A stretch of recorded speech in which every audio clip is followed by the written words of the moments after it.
किसके लिए बता रहे हैं भगवान? किसको करना चाहिए? अपने भाव के उससे कि आप कुछ भी कर सकते हैं। वो किसी वर्ण के लिए नहीं है, मतलब हाँ, कुछ चीज के लिए नहीं है। मैंने बताया जो प्रजापति ब्रह्मा से जब 3 कैटेगरी के लोग होते हैं, एक तो देव, दानव और नर, 3 तरह की गण बताए गए हैं ना।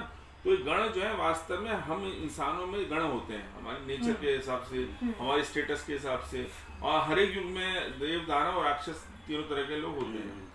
तो देव लोग जो है उनमें क्या होता है, उनमें भोग विलासिता बढ़ जाती है। जब ज्यादा संपन्न हो जाता है कोई आदमी तो उसके अंदर प्रवृत्ति बढ़ जाती है कि वो भोग करता है। तो उसके लिए प्रजापति ने बताया कि आपको क्या करना है, आपको दमन करना है। अब दमन किसका करना है? जब गए ये लोग, देवता के लोग गए उनके पास कि भी हमारा उद्धार प्रजापति जी कैसे हो, तो प्रजापति ने कहा कि तुम 100 वर्ष तपस्या करो। इसमें सार है, 100 वर्ष तपस्या करो फिर मैं बताऊंगा तुमको। तो वो आते 100 वर्ष तपस्या करके, तो आते हैं तो पूछते हैं कि जी भगवान हमारा उद्धार कैसे होगा देवताओं का? उन्होंने कहा ऐसा है, देव गणों का उद्धार सिर्फ दा से होगा। तो दा शब्द बोला, खाली इशारा किया। तो उन्होंने थोड़ा चिंतन किया, क्योंकि तपस्या करी थी तो उनको ज्ञान बोध हो गया था कि हमें आत्मबोध कर, तपस्या का मतलब आत्मबोध करना, आपको चिंतन करना। तो उसका मतलब था दमन था उसका मतलब।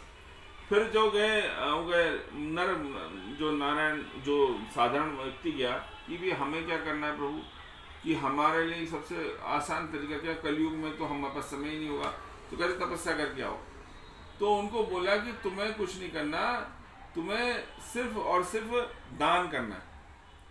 तो कलयुग में ईश्वर का प्राप्ति का जो मार्ग है वो है दान। फिर वो जो राक्षस प्रवृत्ति के लोग, जो हिंसक प्रवृत्ति के लोग थे, वो गए राक्षस लोग। तो उन्होंने पूछा कि जी हमारा उद्धार कैसे होगा? उनका तपस्या करके आओ, तो बताते हैं आपको। वो पूछते हैं कि हमारा उद्धार कैसे होगा प्रभु? प्रजापति तो सबके पालक हैं, सबके जन्मदाता हैं। तो उन्होंने कहा कि आप सिर्फ दया करो, क्योंकि आप में बल है, तो आप दूसरों पर रहम करो, काट छाट मत करो, मारो मत, जीव हिंसा मत करो। तो ईश्वर ने सबको 3 दा दिए हैं, दया, दमन और दान। इससे कोई भी व्यक्ति अपना जीवन का उद्धार कर सकता है। ये जरूर नहीं कि देवता नर, उसके लिए हर एक व्यक्ति के लिए एप्लीकेबल है।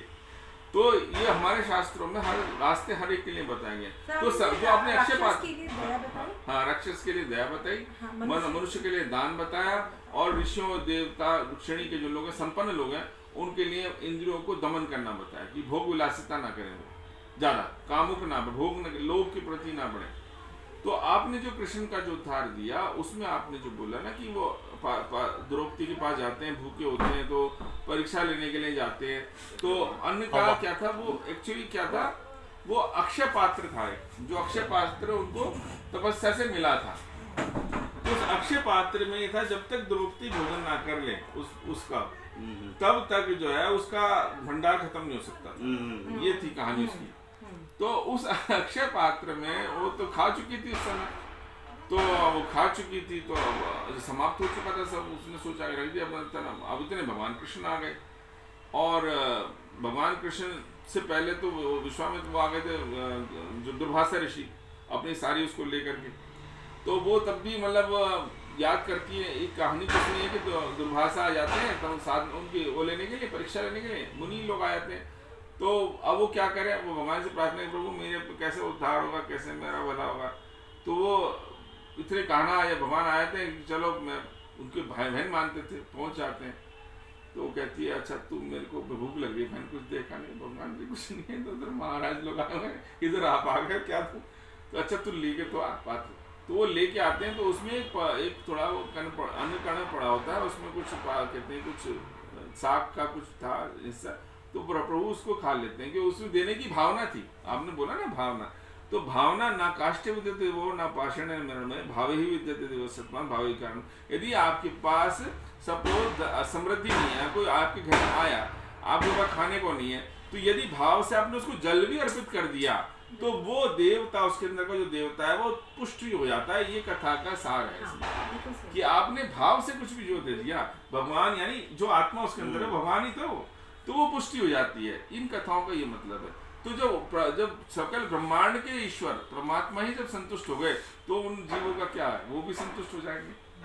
तो यानी भाव ये है कि कोई भी जीव आता है, हमारे मन में उसके प्रति दया भावना होनी चाहिए, हमारी अपनी इंद्रियों का हमको दमन करना चाहिए, और हमारे को अपने जो है अपनी सबके प्रति जो है दमन दया और दान की प्रवृत्ति रखनी चाहिए। भाव हमारे देने के रहने चाहिए हमेशा, कि हमारे पास जो है वो बांट दें, उसको हम परिग्रह ना करें, अपरिग्रह करें, है ना।